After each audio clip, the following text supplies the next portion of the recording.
Amigos, ¿cómo están? Muy buenos días. Hoy tenemos la grata presencia de Joel Alanís. Joel Alanís es un artista plástico que tiene su residencia en Santiago, Nuevo León. El único pueblo mágico del estado de Nuevo León, y además de tener su taller ahí, tiene una galería, pero ya no les digo más, vamos a preguntarle. Joel, ¿cómo estás? Muy bien. Es todo un verdadero placer tenerte aquí conmigo y poder platicar de tu obra, de tu arte, de todo el impulso que le has dado ahí a Santiago. ¿Cómo fueron tus inicios? Pues mira, pues primeramente de agradecerte, ¿no? Para mí es un gran honor que me hayas invitado y estar aquí presente en tu programa. Mi formación como artista es de alguna manera curiosa, interesante. Tú sabes que yo soy nativo de Santiago, Nuevo León. Soy del noreste del país. Sí. Y sabemos que, bueno, aquí hace tiempo, pues la relación con la cultura es muy diferente como en el centro de México. Entonces, soy una persona que se desarrolla en el campo, que vive en el campo. Y obviamente no tenía yo el acceso a la cultura, a las artes plásticas, ¿no? Pero el destino me fue llevando poco a poco. Yo crezco en el sur de Tamaulipas, en un pequeño pueblo que hasta hoy en día ya es ciudad, ¿verdad? Pero en aquellos tiempos era un pueblo, Jicotencal se llama. Y ahí había un personaje muy interesante, un imaginero, pintor, escultor, muy bueno de San Miguel de Allende, con mucha habilidad técnica y aparte muy creativo. Y en los pueblos pequeños pues realmente hay poco en qué distraerse. Entonces claro, en los tiempos libres nosotros íbamos a observarlo a trabajar. Pero en ese momento pues por mí no pasaba que en un futuro me iba a dedicar yo al arte. Viajo a la Ciudad de México con el tiempo, supuestamente yo a entrar en una carrera totalmente diferente a lo que hoy me dedico, pero no consigo esto. Entonces me quedo ya a residir en México y en estos tiempos libres donde yo trabajaba, empezaba a pintar, empezaba a esculpir y me entré al Museo de las Culturas, a unos cursos. Estando yo ahí, la maestra me dice que por qué yo no aplico a una escuela de pintura que se llamaba La Esmeralda. Y yo no tenía ni idea de lo que representaba la esmeralda, claro, en lo absoluto, ¿verdad? Es una de nuestras máximas. Sí, y yo, bueno, accedo, hago mi examen y logro pasar este examen y entro. Y poco a poco me empiezo yo a permear más, a adentrarme más en el mundo de lo que es el arte en esta escuela, ¿no? Y ahí estoy más o menos desde los 80s, cerca de los 90s, en los cuales yo me voy a la ciudad de Cuautla, Morelos, y ahí establezco mi estudio, mi taller, y resido por 1 o 2 años ahí. De ahí vuelvo y regreso a mi nativo Santiago, ¿no? Y desde esa época, hace ya más de 20 años, trabajo ahí en Santiago.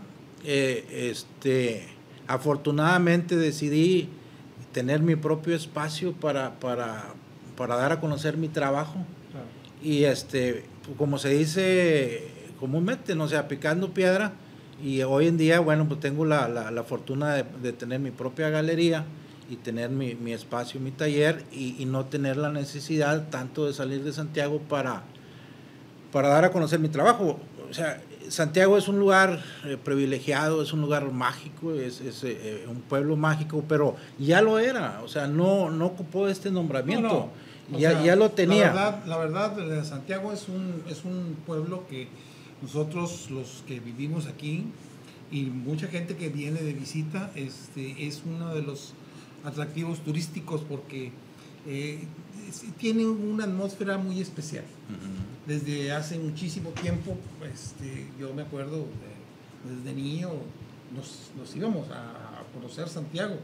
Tiene su catedral con su escalinata, tiene muchas cosas.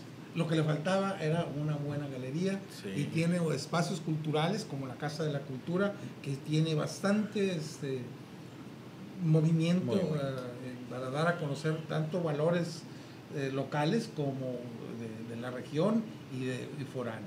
Sí, y recuerda que hoy en día está muy descentralizado ya, pero hace 20 años estaba todo muy centralizado aquí, claro, en Monterrey, sí, ¿verdad? Entonces Santiago yo creo que era probablemente de los pocos municipios que contaba con su Casa de la Cultura y con maestros, claro, generando. Yo fui maestro de la Casa de la Cultura de Santiago por 10 años, o sea, pero probablemente era de los pocos municipios que tenía ese privilegio de tener talleres fuera de Monterrey, ¿verdad? Porque obviamente aquí en Monterrey, bueno, pues es otro nivel.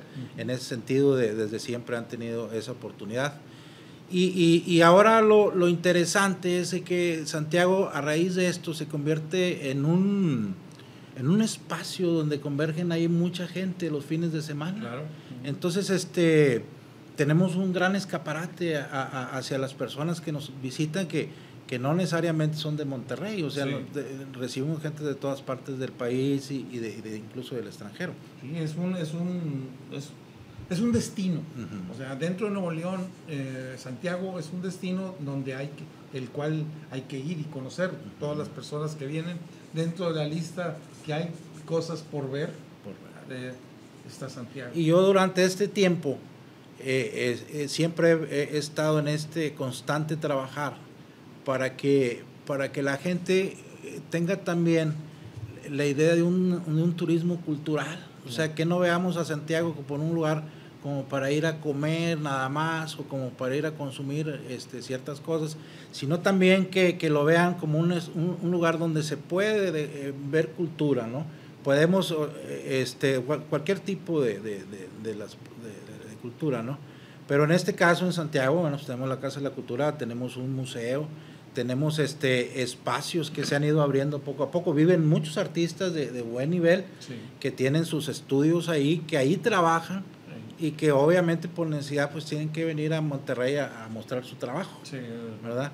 Pero si logramos que en Santiago se genere espacios donde se muestre el arte que se crea ahí, pues creo que vamos a compensar este lado que está muy cargado hacia la comercialización, que no es mala tampoco, porque pues eso genera vida en el pueblo, claro, pero también necesitamos ir, que no crezca, balancearlo un poco, que exista también espacios donde ofrezcamos a este turismo que también existe, que es el turismo cultural, espacios para que ellos se puedan recrear, ¿no? Sí, claro, por supuesto, tan importantes que son.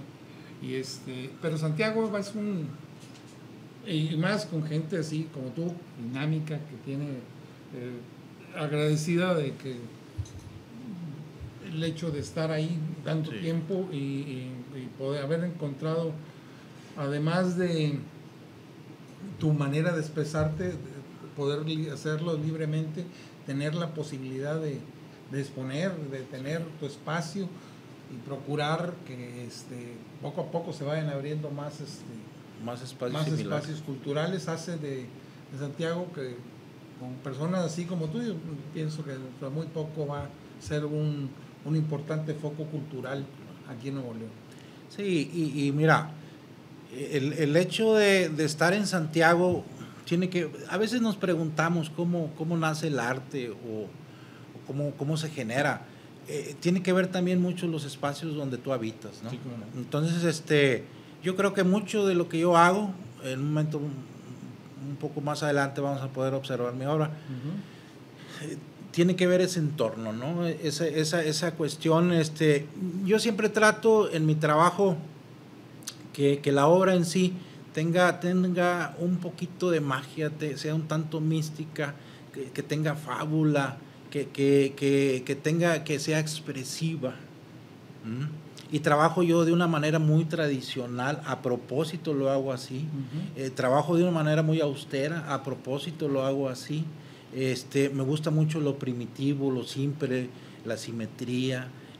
Yo siento también mucho el no acabado, por ejemplo. Me gusta mucho la expresión, y eso es lo que yo trato de transmitir siempre en mi obra, ¿no? En cuanto a conceptos se refiere, ¿no? Además has tenido la oportunidad ahí en la región de poner varias esculturas muy, muy interesantes. Sí. Una de ellas, todo el mundo, yo creo que los que hemos ido a Santiago últimamente, nos ha tocado ver en el tricentenario, sí, una pieza que tú hiciste conmemorativa al tricentenario de la fundación. No. Elevación a Valle del Guajuco. Exacto. Se cumplieron 300 años, entonces en sincronía, en sinergia ahí con los cronistas, en especial con el doctor Joel Salazar, ellos tenían la inquietud de no dejar pasar esta fecha que era muy especial para la región y para el pueblo. Por supuesto. Entonces a mí me buscan y me proponen que poder hacer esta escultura. Entonces yo siempre que yo trabajo pido absoluta libertad, como lo hacen todos, ¿no? O sea, no es algo que sea mío. Pero bueno, yo lo aplico. Y yo pienso en el material y para esta pieza yo utilizo una piedra que es muy de la región, incluso aquí en Monterrey también tiene mucho uso, tenía mucho uso en la arquitectura. La gente le llama piedra azul y se utiliza mucho en las banquetas, en los balcones, etcétera, en los pisos. Y es una piedra, me imagino que es una caliza. Yo la relaciono mucho con el mármol negro, pero bueno, la gente le dice piedra azul. Y yo creo que es una caliza, pero es una piedra que te da identidad, porque es de la región. Claro. Y yo me topé con ella sin querer. Tenía una piedra de este tipo en el taller ahí que habían dejado como banquete. Un día empecé a tallar y salió una escultura. Cuando a mí me buscan y me proponen esta escultura, yo pienso en un monolito. Y para ello consigo una piedra de aproximadamente entre 3 y 4 toneladas y media más o menos. Es una estela, está trabajada por sus dos caras, mide algo así como 2.50 por 1.20 de ancho. Entonces, habrá que establecer que mi manera de trabajar son tallas directas, es decir, que no hay un boceto previo. En este caso sí recurro al dibujo porque ocupas de alguna manera cierta aprobación, pero las formas y los volúmenes yo los soluciono en el trabajo. Y trabajo de una manera muy tradicional con el mazo y cinceles y pulimento con gradinas, etcétera, ¿no? Y resulta una pieza muy interesante, tiene dos caras, en una de ellas está representado de manera, pues no es simbólica, es otro término, la imagen de un indio que intenta representar al indio Guajuco, y por la otra cara, la cara posterior, está representado lo que es un monje y lo que es un militar español. La evangelización y todo. Sí, digamos los que estaban en estas tierras que eran los indígenas y los que llegaron, ¿no? Y la manera de conquistar, la palabra y la arma, ¿no? Las dos que las dos formas fueron muy importantes para la conquista, o sea, no solamente fue la militar, ¿no? Sí, tienes razón. No sé qué hubiera sido si nos hubieran, en lugar de los españoles, hubieran sido los ingleses. No estuviéramos nosotros aquí. Estaríamos güeritos. Sí, aparte. No, sabes que tuvo que ver mucho, bueno, vamos a un poquito nos digamos antes, pero en cuestión de historia, la misma religión no permitió que, aunque sí mataron a muchos, sí hubo mucho, pero de alguna manera sí, cuando ya reconocen que los indígenas tienen alma, pues los protege un poquito, claro, ¿verdad? Y eso, y aparte el físico, eran personas muy pequeñitas, entonces no, de alguna manera meterlos a las minas no aguantaban, entonces eso también los protegió mucho, y bueno, hay muchísima historia en ese sentido, ¿verdad? Yo quisiera ver si podemos empezar a pasar alguna de las imágenes de la obra de Joel para poder ampliar lo que estamos platicando. Sí. Y poder sacarlo. Una base. Se me hace que... Ahí va.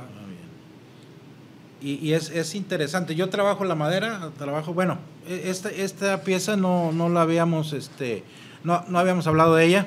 Esta es parte de la ruta escultórica, un movimiento que se generó en Santiago para a través de la cultura atraer al turismo, ¿no? Hubo una época hace poco que se bajó por completo, entonces artistas de Monterrey, de Santiago, con personas de ahí de Santiago se unieron y generamos este corredor, ¿no? de esculturas.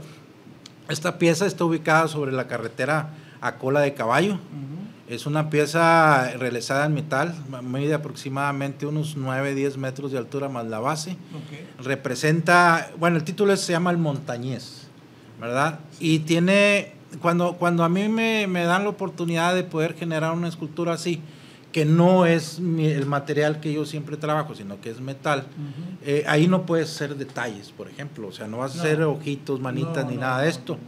Entonces yo me voy hacia lo estético, o sea, que visualmente fuera muy limpia la escultura, y hacia lo simbólico, o sea, me agarro de estas dos formas.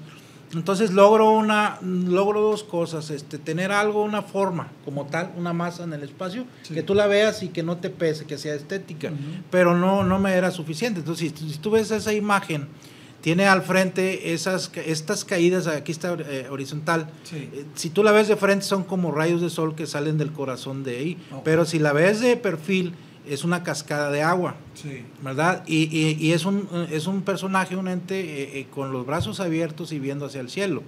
Y por la parte posterior tiene una serie de elementos, aquellos que se ven atrás, sí, que si tú acostaras esa escultura sería el perfil de las montañas de Santiago, pero cada una de esas piezas que se ven atrás son rostros de personas, son dos perfiles que forman cada, entonces era como si escanearas algo, entonces se forma el perfil de las montañas, entonces son los hombres que forman montañas, ¿no?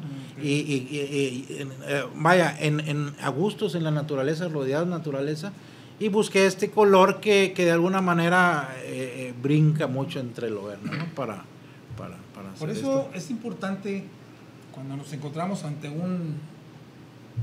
una escultura, pues tratar de analizarla, verla y a detalle, y vamos a descubrir una serie de cosas que tanto el autor como los mismos materiales te van hablando y te van diciendo. Sí. Pero hay que detenernos, hay que no dejar nada más pasar y ver un elemento anaranjado y qué bonito. No, párate un rato, observa y encuentra el mensaje. Este es otro. Esta es otro monumento. Está en la plaza principal del Cercado Santiago, Nuevo León. Sí, exactamente. Esta pieza es el monumento al trabajador textil y la fábrica de hilos El Porvenir. Sí, esta fábrica fue la que se incendió y se perdió. Entonces a mí me proponen hacer una escultura, y fue muy, como todo en el arte, o sea, aquí no hay reflexión, aquí todo sucede y todo es intuitivo. Entonces yo camino por lo que es la fábrica, pensando, porque a veces me pedían, no, pues vamos a hacer un obrero, vamos así, cosas así, pero yo siempre busco dar un poquito de más, y caminando por ahí me encontré un telar, y sobre el telar estaba un instrumento que es el que funciona, el que teje, se llama lanzadera volante. Okay. Entonces yo pregunto, yo totalmente sin saber, ¿y esto qué es? Y dijeron, pues es una lanzadera volante. Y es el símbolo del trabajador textil, y pues es de la escultura, ¿verdad? Y entonces lo que yo hago, aparte es un diseño industrial, es muy estético, y yo lo que hago es hacerla en escala de 7 metros, y lo interesante aquí es que esta pieza está formada con puras piezas de los telares. Okay. Todos los telares que existían en esta empresa se fueron, los destruyeron, fueron al Fierro Viejo, y entonces yo me la pasaba recolectando piezas donde estaba la recolección del material. Sí. Y con ellos, o sea, esas vigas que ves fueron hechas, no sé, aquí en ¿cómo se llamaba la empresa esta de aceros de Monterrey? Fundidora. En Fundidora, están registradas, hechas en México, tienen más de 100 años, supongo, yo no sé. Sí. Y todas las piezas son europeas, eran telares antiguos. Okay. Entonces, en base a eso, yo lo hago, y, o sea, para darle también otra lectura más, algo más didáctico, le meto 2 relieves. Entonces tiene 2 relieves de 3 metros en cada cara de lo que es la lanzadera. Son los que estamos viendo. Que estamos viendo, por ejemplo, es un obrero que tiene entre sus manos lo que es una bola de hilo, ¿verdad? Y en la parte de abajo uno de los fundadores, y en la parte posterior, en el otro relieve, está una mujer obrero, y en la parte de abajo, bueno, aquí está uno de los fundadores. Okay. En la parte de abajo está es modelado y vaciado en resina e integrado a la pieza. Y a mí en lo personal, bueno, pues, ¿qué puedo decir yo? Pero miren, en este caso estamos viendo lo que es la mujer obrero, ¿no? Y esta pieza la pueden observar con más detalle. Yo estoy seguro que mucha gente que ha ido al cercado, que al cercado también va mucha gente porque hay una gran diversidad de restaurantes, de gastronomía, sí. ¿Verdad? Y es una de las regiones muy que se puede disfrutar de muy rica comida en muchas partes. Pero va a comer y no se da cuenta, no sabe. Hay que ponerse a estudiar un poquito de la historia el cercado tuvo un gran telar que fue muy famoso, sí. Y por eso a raíz de que se quemó y que se desapareció, pues mucha gente ya no sabe. Por eso una escultura de este tamaño se pone, también es interesante verla y saber que... Y de alguna manera cumple su función, porque lo que queda de esa fábrica, hablemos de telares, es eso, no hay más, viéndolo desde un punto así. Pero la otra es de que el lugar donde está puesta esta escultura es donde comúnmente se sientan a diario todas las personas que trabajaron en la fábrica. Entonces es bien interesante porque ellos están y dicen, mira, esa parte era la que llevaba y conocen todo, ¿eh? La lanzadera, cuando se inventa en Europa, ¿verdad? Que, sí, es la que corre, es una bala. Que lleva el hilo. Generó mucha gente tuerta, por ejemplo, que salía es un proyectil. Pero aquí lo curioso es, por ejemplo, cuando la implementan en Europa, querían linchar al que la diseñó porque eran 3 personas las que trabajaban en un telar y a raíz de esta pieza sacaron a 2. Entonces cientos de personas se quedaron sin trabajo. ¿Verdad? Como ahora que meten una computadora ahí, automatizan algo y se van todos, ¿no? La robótica. Poco a poco está desplazando la mano de obra. Pues sí, lamentablemente o afortunadamente, porque pues eso hace más baratas algunas cosas, pero pues también deja sin trabajo a muchas otras. En fin, pues esas cuestiones ya más... Y piezas como estas, hay una serie de piezas, o sea, piezas desde la entrada a Santiago, hay creo que 3 esculturas monumentales, y lo que es hacia arriba, hacia la cola caballo, aparte de la mía, debe de haber otras 2 más. Entonces, son proyectos muy interesantes que se hicieron con iniciativa privada. Realmente estos trabajos que yo he hecho son con iniciativa privada. Sí, con el mismo pueblo los apoya y promueve. Qué bueno, porque eso te genera también que te lo van a cuidar. Por supuesto. Que la misma gente que apoyó este proyecto pues va a estar de alguna manera pendiente de que no está como aquí, que le robaron el sombrero a la escultura de, no me acuerdo quién, creo Piporro, no sé qué, para fundirla en bronce. Chihuahua, todo eso, dices, no puede ser que suceda, pero existe y es algo con lo que tenemos que luchar y cuidar, proteger todos los que nos toca. No, y aparte, yo creo que las personas que estamos dentro del arte también tenemos un compromiso. A veces nos volvemos muy egoístas y queremos que la gente por sí sola entienda o le guste, etcétera, pero tú mismo te cierras. Entonces aquí yo creo que también los que trabajamos en el arte también debemos tratar de difundir, tratar de entender a las personas que a veces no saben, pero quieren saber. Claro. Entonces no cerrar, no darte ese coto de que estoy yo aparte. Yo acá si tú no me entiendes, limbo y a ver cómo le haces. Entonces yo, si alguien me ve a mí, pues bueno, pues nadie sabe que yo me dedico a esto, ¿no? Claro. Yo antes lo veía un poco como algo que no me ayudaba, pero con el tiempo me di cuenta que fue lo que me dio identidad a mí. Lo que a mí me da identidad es que yo me comporto como una persona de aquí, del noreste claro. del país, ¿no? No pretendo tener otra imagen diferente. O sea, y además es una cosa muy interesante, que tú vas a trascender. Tú podrás morir, pero tus obras ahí se van a quedar. Ahí se quedan, sí. Y son obras en piedra, en acero, que ahí van a quedar por mucho tiempo. Sí, esperemos que sí. Esperemos que sí, que la gente lo cuide, la gente... Yo pienso que sí, porque aquí la gente está cambiando. Aquí los espacios, poco a poco va habiendo más espacios, va habiendo más cultura, más, la gente se va educando más. Éramos una región donde el cabrito, la carne asada, todo eso desplazaba mucha lo que es el gusto por el arte, por la cultura, sí. Y poco a poco está cambiando.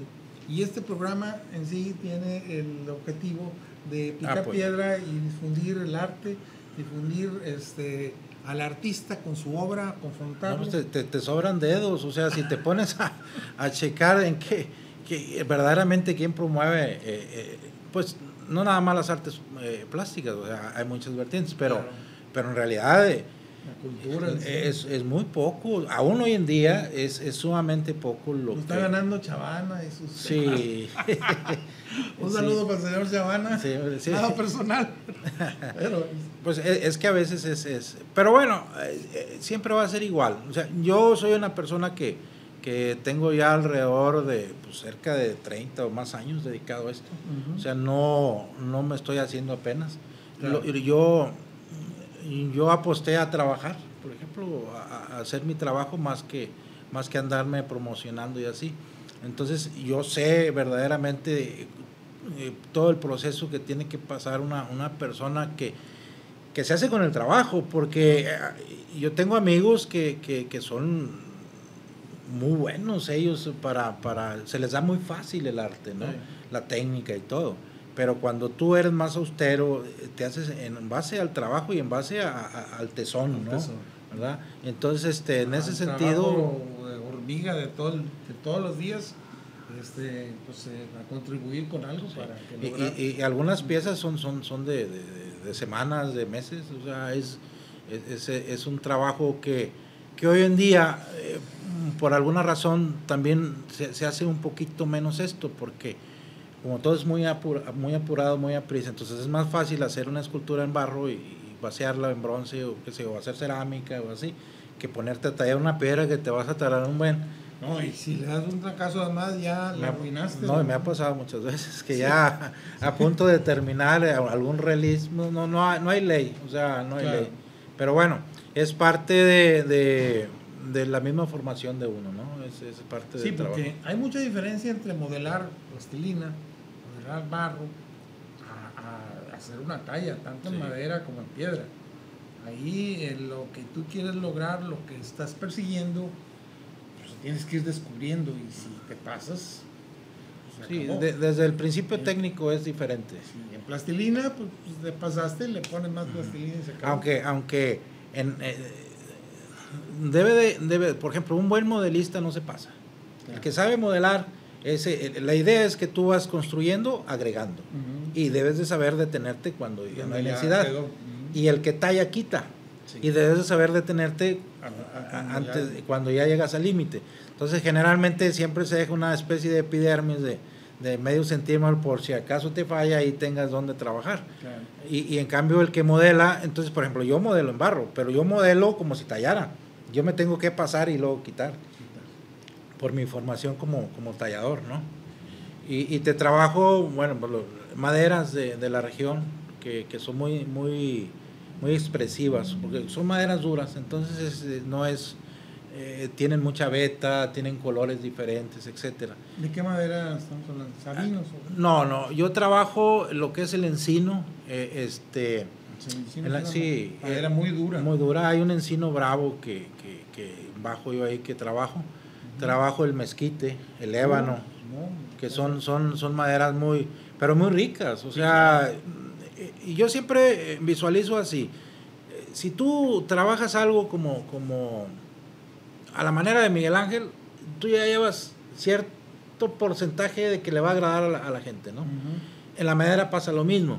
Si tú eliges una madera que sea rica, bella en formas, en texturas, en vetas, pues lleva cierto grado. O sea, la pura madera te da un empujoncito para que diga, qué bien está esta pieza, porque te ayuda.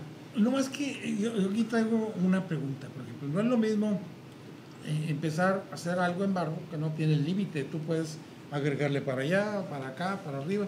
Pero cuando haces una talla y tienes una limitación del tamaño de lo que es el bloque, tú tienes que visualizar qué es lo que vas a encontrar ahí adentro para poder, en base a su tamaño, porque ya no hay más. O sea, si querías hacer un brazo que salía, pues no hay manera, ¿verdad? Sí. A menos que le pegues, pero pues ya no es lo mismo. Sí, bueno, también es bien importante el otro recurso, ¿no? O sea, es cierto que con el barro puedes hacer muchas cosas, pero si no tienes creatividad no haces nada. Ah, no, claro. Sí. No, por supuesto, en cualquiera de los casos, sí. Si no hay creatividad, no hay nada. Tú puedes tener un bloque de mármol de Carrara, pero si no hay creatividad, el bloque sigue estando bloque y va a seguir siendo bloque toda su vida porque no encuentras qué hacerle. Sí, y aparte entran muchas cosas, es que es bien interesante. Yo recuerdo, normalmente cuando estás empezando, agarras cualquier hoja de papel y haces cosas sorprendentes, y luego te dan un papel, en aquel tiempo el bueno, que decías, y no sale nada. Te limitas por completo. Sí, lo que ha pasado. Sí. Me acuerdo, yo dibujaba y en papeles y cuánto, y echaba a perder y lo hacía a un lado y hacía otro. Pero cuando ya me dieron un bastidor, pues ahí no hay manera de que lo eches, lo arrugues. No, dice un bastidor. Yo me acuerdo, duré mucho tiempo ahí con el bastidor hasta que me decidí y ya se me quitó el miedo y le entré. Y entran cosas como, por ejemplo, la manera en que pintas. O sea, no técnicamente, sino la manera en que lo pones sobre un caballete, si lo pones sobre una mesa, si lo pones en el suelo, todo eso te genera otra forma de pintar. Es increíble, pero si tú te sientas en el suelo y empiezas a pintar en el suelo, o los formatos, por ejemplo, las partes pequeñas pues van mucho a la muñeca, sí, claro. Y en cambio los formatos grandes pues es más gestual, ya sueltas todo el brazo. Yo yo no nada más hago escultura, también me gusta mucho hacer dibujo y pinto así entre comillas porque realmente son dibujos con color, ¿no? Pero bueno, lo uso como un apoyo hacia mi dibujo. Y cuando yo trabajo, lo que es mi dibujo, me gusta mucho los grandes formatos. Fíjate que ahorita que mencionaste esto es bien interesante, porque muchos artistas plásticos, sin restarles méritos, desde luego, no hay punto de comparación con nada, hacen manchones, hacen esto, pero cuando haces tú un dibujo, que termina siendo una pintura, pero ya con una base de dibujo bien estructurada, hay una gran diferencia entre una cosa y otra. Acá se ve que hay una planeación y hay una meta de llegar hacia un lado. Y bien estructurado eso, te queda una cosa formidable. Sí, mira, lo que pasa es que acuérdate que, bueno, la pintura pues es una cuestión de dos dimensiones, es un más visual y no es tan táctil como en la escultura. Entonces, yo siempre he pensado que es como un tanto como la literatura, o sea, el escritor tiene que tener muchos recursos, tiene que haber vivido mucho, tiene que haber leído mucho. ¿Para qué? Para el momento en que él escriba, pues tener atrás un costal lleno de ideas y de cosas para vertirlas ahí. Si aunado a eso tienes la técnica, pues va a generar un libro bueno, ¿verdad? Entonces lo mismo pasa acá en el dibujo. A veces se confunde uno y cree que es un garabato, pero es un garabato, aunque suene un tanto así con conciencia, o sea, porque tienes un soporte de 25 años dibujando, por supuesto, sí. ¿verdad? Y dibujando libremente. Por ejemplo, yo cuando o sea, casi nunca en mi vida he utilizado un modelo. Generalmente todo, yo lo invento, ¿no? Sí. Y eso me permitió a mí tener mucho de dónde agarrar, porque no hay límite. Entonces, yo recuerdo cuando yo pensaba que siempre buscaba una fotografía o buscaba alguna revista, ahora quiero pintar un paisaje, deja así, y llegó un momento dado que me pasaba horas y horas y nunca daba con el cuadro que quería pintar. Claro. Y entonces desde ese momento dije, no vuelvo yo a copiar. A pintar lo que sí, entonces formas tu propio vocabulario de manos, de ojos, de pelo, de cánones, etcétera, ¿no? Y te da una riqueza visual muy interesante, aunado Y además brincas, subes otro escalón dentro de tu carrera. Sí, claro, y te permite la manera, o sea, lo que yo trabajo dialoga mucho con el espectador, no está acotado, o sea, aunque casi siempre que le preguntan a alguien que pinta o que esculpe dice lo mismo, pero bueno, el espectador tiene esa capacidad de decir me gusta o no me gusta. Por supuesto. Entonces, como esto nace de dentro, como esto se genera en ti, en tu intuición, la persona que es afín a ti, la persona que tiene empatía con lo tuyo, lo va a gustar y le va a agradar mucho. Sí. Quien no tiene empatía, quien no, de alguna manera no es un poquito como tú, no piensa como tú, pues lo va a rechazar. Así funciona esto. Vamos a ver si podemos ver un poquito más de las obras de Joel, por favor. Sí, tienes razón. O sea, tú proyectas tu interior y la empatía que tengan otras personas con lo tuyo va a hacer que genere un gusto por las obras que tú realizas, siempre y cuando los hayas hecho de manera... Por ejemplo, totalmente diferente. Este es mi trabajo, es de lo último que hice. Es una exposición que realicé ahora a principios de año, se llama Amarillo no me pongo. Amarillo es mi color. Amarillo es mi color. Sí, juego mucho con... Yo no creo en los títulos, pero me gusta jugar mucho con eso, ¿no? Mis esculturas tienen títulos de ese tipo, ¿no? Quiero que sepas que a mí también me gusta mucho eso. Bueno, porque muchas veces vas hombre en azul y luego castaña, no sé qué. Pues, el título, de alguna manera, va... No, y acota, o sea, si estás hablando, por ejemplo, en la escultura del formato que tiene la piedra, por eso también a mí me permite mucha libertad, porque yo no uso piedras de mina, o sea, yo voy al río, yo voy a la montaña, las recolecto. Entonces las formas que tienen son las que se generaron ahí en la naturaleza, y eso me permite a mí tener la libertad, que ya cuando te dan un cubo o un rectángulo, y trabajo, ya estás acotado, está biselado, está plana la piedra, ¿no? A ver si podemos poner más de la pintura, por favor, y dejarlo un poquito más para poder comentarlo. Bueno, mira, son técnicas mixtas. Yo siempre es tela, varío, son aguadas, obviamente, transparencias. Juego mucho con los recursos que se utilizan mucho en lo abstracto, ¿no? El chorrear, el salpicar, el rayar. Sí. Y combino el dibujo con esto, ¿no? Y todo esto se generan lapsos muy cortos de tiempo. O sea, este tipo de obra no te permite que te sientes ahí a estar sobando la tela. No, esto es una explosión. Esto es rápido y eso genera precisamente que afloren formas que tú, si te pones a reflexionar, no las logras, ¿no? Desde luego. Y son personajes que van saliendo de ti. Sabes que el personaje habla mucho del pintor, porque es una identidad de él con su interior. Esos personajes, yo me he dado cuenta, por ejemplo, vamos platicando de Javier Marín, con sus personajes que tienen una fuerza tremenda. Sí, muy expresivos. Muy expresivos. O otros personajes que tiene una pintora que traje yo aquí, que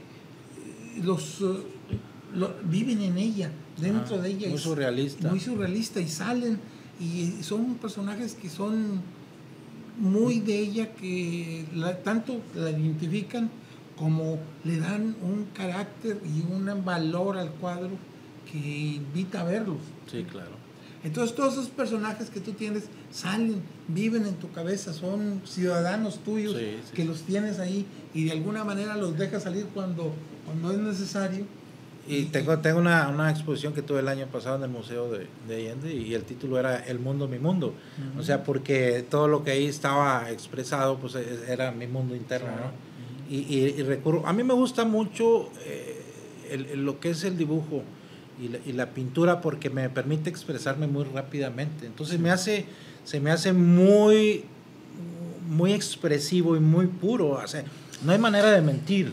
O sea, ahí aflora, no hay que corrige, no hay que... No, ahí eres tú, ¿verdad? Entonces, por eso me agrada mucho, porque tan rápido, tan simple, con pocos colores, con lápiz, o sea, poder decir algo con un simple lápiz y una tela es un reto, ¿no? Sí, es un reto. Porque no tienes no tienes el respaldo, porque incluso no resisten un análisis anatómico, o sea, aquí no entran ni cuestiones de anatomía, no hay perspectivas, no hay composiciones, es una composición libre, no hay profundidad, es muy barroco, todo relleno de formas y de muchos rostros. Claro. Y obviamente siempre me he apoyado en la figura humana, ¿no?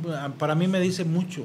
Habrá quien pueda decir más cosas, no sé, con una fruta o con un paisaje, pero a mí en lo personal me dice mucho un rostro, me dice... Este es justamente el monumento que del tercer centenario de elevación al Valle del Guajuco. Me recuerdo como anécdota que al principio, cuando las personas veían esta escultura, decían que por qué se había pintado de negro, o que era de metal y que estaba atornillada hacia la piedra, ¿no? No. Pero, porque no, o sea, es un material que vivimos con él todo el tiempo y jamás tenemos o pensamos que pueda tener esta factibilidad, que pueda tener esta factura y que se pueda trabajar de esta manera. Sí. Es muy técnicamente, no es tan fácil, es muy quebradiza, y es dura. Sí. Dura, y bueno, esta es la representación del indio Guajuco, que obviamente no es un retrato, ¿verdad? Es solamente algo simbólico, algo representativo, sí.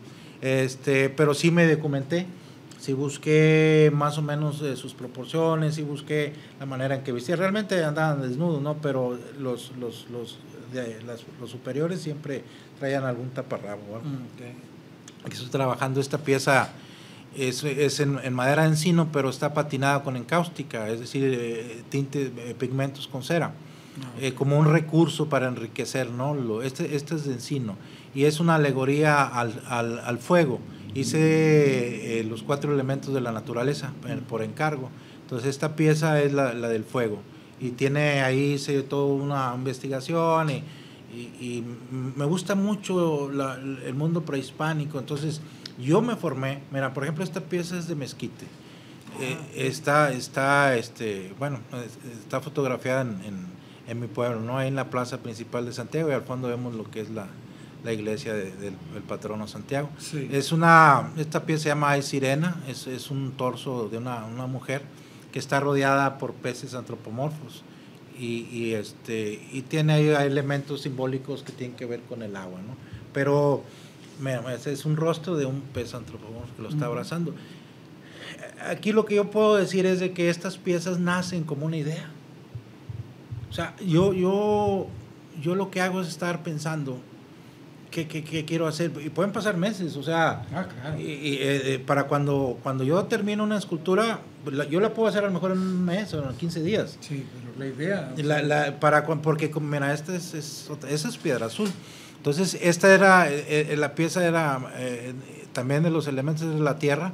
Entonces era la representación, es un torso femenino que está perforada en el ombligo y tiene entre sus manos una semilla, pero me gustó mucho la relación entre el agua y esta piedra. Entonces, después realicé una escultura grande con este material donde entraba en juego el agua, así como estaba este rostro. Era una, madera. Esta pieza es álamo, es álamo, y esta pieza se llama... El álamo es un poquito más suave, ¿no? No, es muy duro. Sí, es duro y tiene... Lo que pasa es que esta pieza de madera, este árbol, son árboles muy viejos ya. Sí, claro. Entonces, el corazón, haz de cuenta que ya es muy duro. Y tienen partes suaves y partes duras. Entonces, cuando tú metes la gubia, se atora en lo duro, pero en lo flojo se va y va quedando como huecos, ¿no? Sí. Entonces sí, se ocupa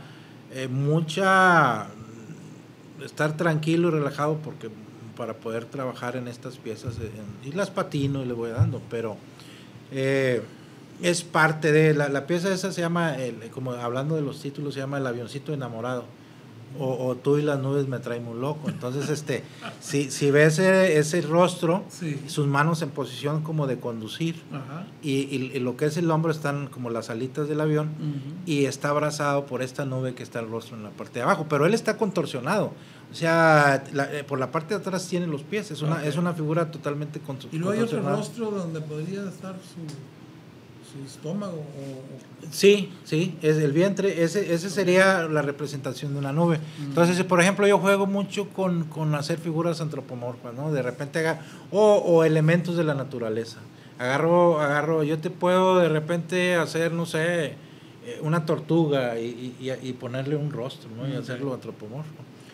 Ahora, quisiera que platicáramos un poquito acerca de tu galería, dónde está ubicada, dónde la gente puede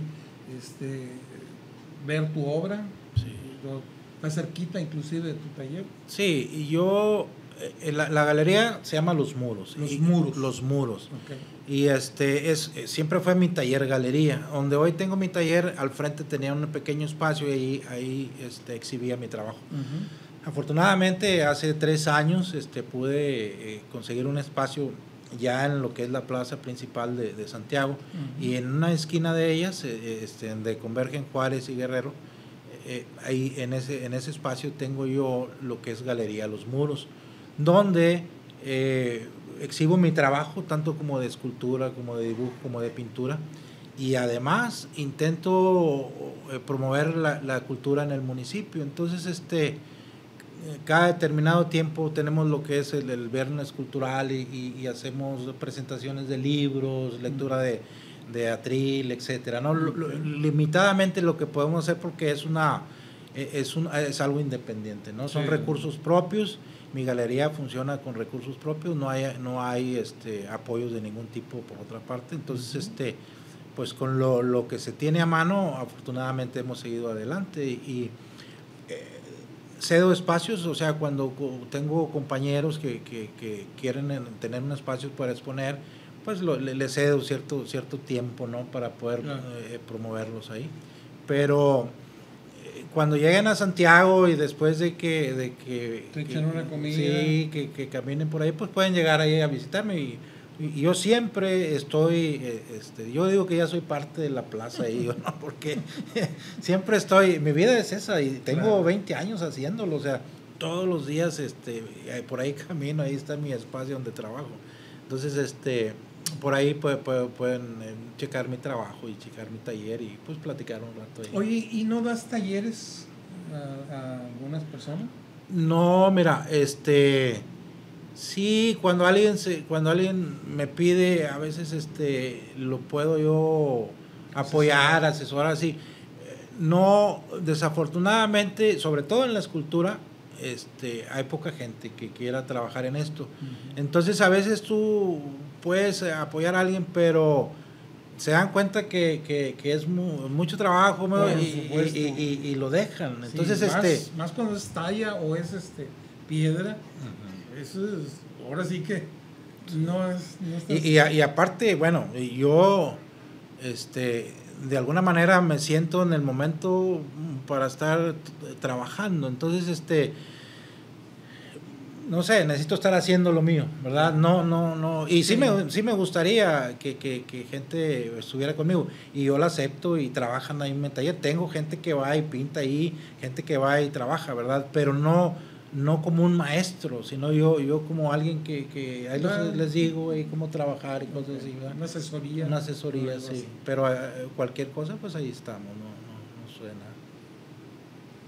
Oye, ¿y cuáles son los planes a corto, mediano y largo plazo de Joel Alariz? Bueno, mira, yo siempre estoy ahí produciendo. Ahorita tengo varios proyectos de trabajo. El fin de año me fue muy bien. Expuse 2 veces en México. Estuve en la Cámara de Diputados. Estuve hace poquito, ahora el 12 del mes pasado, algo así, en el centro de México, hay en un espacio. Y me tocó Allende, y lo inauguré en la Galería. O sea, estuvo bien trabajado el año.